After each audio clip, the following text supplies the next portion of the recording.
qu'il faut faire. Moi, je pense que la première chose, c'est qu'il y a une décision à prendre, que j'appelle la décision du siècle.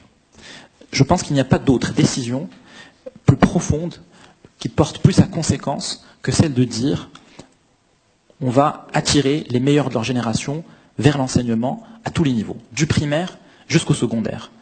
Une petite parenthèse rapide, mais Simouline, comme vous êtes diplômé, le plus diplômé d'entre nous, je crois, je pense qu'il y a un stock aujourd'hui au Maroc de à peu près 200 polytechniciens. 500, tabarakallah. Ah, on est à l'étranger, d'accord. Peut-être au Maroc, on serait à 250, 300.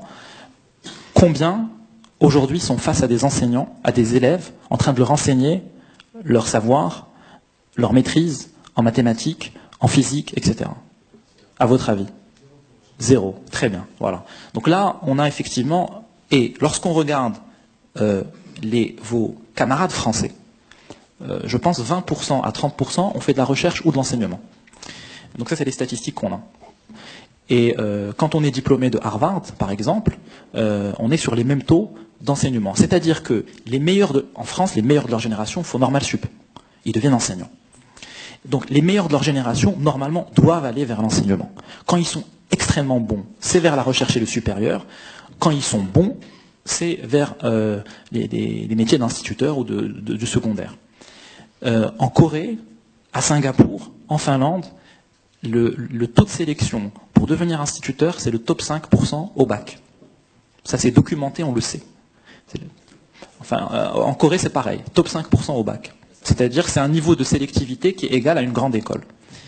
Alors chez nous, bon, j'aurais trop d'histoires à raconter, mais en gros l'arbitrage aujourd'hui, chez un jeune, c'est policier ou instituteur. Et l'arbitrage est souvent remporté par la fonction de policier. 5300 dirhams en début de carrière, 4700 pour un licencié instituteur avec une affectation géographique très, très difficile au début, très peu d'accompagnement, une stigmatisation sociale, et en plus il est contractuel. Alors, donc pour revenir à la piste de solution, parce que je pense qu'il n'y a pas de solution miracle, il faut prendre cette décision. Et à partir de là, il faut combattre 3 idées reçues. La première idée, c'est que finalement, on peut confier cette fonction à n'importe qui, parce qu'aujourd'hui, c'est une idée qui est profondément enracinée. Ouais, l'IM, c'est facile. Un livre bête, bon, un double licence, c'est déjà. Avant, ils avaient à peine le bac.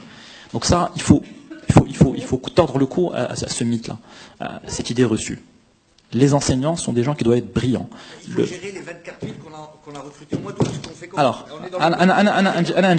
deuxième idée reçue, ceux qu'on a aujourd'hui sont récupérables. Ils sont récupérables peut-être à 20-30%. Troisième idée, on dépense déjà beaucoup pour l'éducation. Et que, comment on va faire? C'est pas possible, on a atteint le plafond. Donc là, je reviens à une idée d'un ancien, je me suis beaucoup cité Harvard, je sais pas en te regardant, mais un ancien digne de Harvard qui disait si vous pensez que l'éducation coûte cher, essayez l'ignorance. C'est l'expérimentation qu'on est en train de faire. Donc la dépense publique doit se mesurer au rendement, pas au coût. Il faut dire qu'est-ce que j'obtiens en scénario haute qualité éducative et en scénario basse qualité éducative. Est-ce que ça vaut le coup d'augmenter les dépenses publiques pour ça? Donc il faut penser au rendement de la dépense, pas à simplement son coût facial. Alors, là, on a une opportunité historique. Il y a une pyramide déjà qui est très vieillissante. On a des départs de 20 à 25 000 enseignants chaque année. Donc le corps enseignant, c'est 250 000 sur le fondamental. Donc on a beaucoup de départs à la retraite. Si on remplaçait les partants par des enseignants de très haute qualité, en fait, on pourrait renouveler en 15 ans, 10-15 ans, on renouvellerait quasiment le stock, en grande majorité, à plus de 70%. Donc on a un taux de départ de 10% aujourd'hui par an. Même plus, 15%. Donc, ce qui a été fait aujourd'hui, c'est de dire, on va recruter des contractuels. Bon, ça s'est fait dans des conditions un peu difficiles. Ils n'ont pas beaucoup de formation. Ceux qui ont été recrutés en juin n'ont pas eu de formation du tout. Ils ont commencé leur classe, ils ont pris leur classe en septembre sans formation. Ils leur font de la formation à distance. Donc ils ont pris les enfants pour les faire entrer dans la lecture sans formation. Donc ce qu'il faut faire, je pense qu'il faut prendre cette décision de dire désormais, on va confier nos enfants à nos meilleurs éléments. Voilà, tout simplement. Si on veut que ces enfants qui sont les acteurs, les producteurs, les penseurs, les médecins du futur, les ingénieurs du futur, il faut, ou simplement le citoyen du futur, il faut l'exposer à ce qu'il y a de mieux. La question linguistique, bon, je reviens, est un facteur pénalisant, mais ça renforce l'importance d'avoir des profs de qualité qui maîtrisent des langues. En fait, ça ne fait que renforcer cette nécessité. C'est pas une fatalité. Un pays comme le Vietnam a ce problème de fracture linguistique. Le Viet n'est pas parlé par l'essentiel de la population. Néanmoins, dans le test PISA, ils sont devant la France. Le Vietnam est devant la France en termes de qualité éducative. Ils sont à 515, la France est à 500, je crois, 502. Donc le Vietnam est au-dessus de la France. Donc c'est pas une fatalité. Il faut avoir de très bons profs. Ça nous met une barre d'exigence supérieure. Il faut dire, désormais, on va mettre en place il y a trois leviers d'action. Il faut mettre en place une procédure de sélection extrêmement exigeante. C'est-à-dire que ne peuvent entrer dans la fonction enseignante que des gens qui ont par exemple des mentions bien. Il y en a 40 000 par an au Maroc chaque année, plus un concours, plus des tests, etc. Il faut les prendre ensuite, donc ça c'est la sélection. Mais ça veut dire qu'il faut bien les payer. Un salaire à 4 700 dirhams n'est pas attractif. Il faut les payer à partir de 6 000, 7 000, 8 000 dirhams. Il faut créer probablement un échelon ou 2 échelons supplémentaires dans la fonction enseignante et ouvrir la possibilité aux enseignants existants qui sont là de pouvoir concourir pour ces nouveaux échelons. Parce qu'il y a une question de gestion du changement. Il faut traiter le flux mais aussi le stock. Mais il faut que le concours soit extrêmement exigeant pour leur ouvrir la porte. Parce que si on dit, voilà, il y a un nouveau statut pour les entrants et rien pour le stock, là ça passe pas. C'est impossible.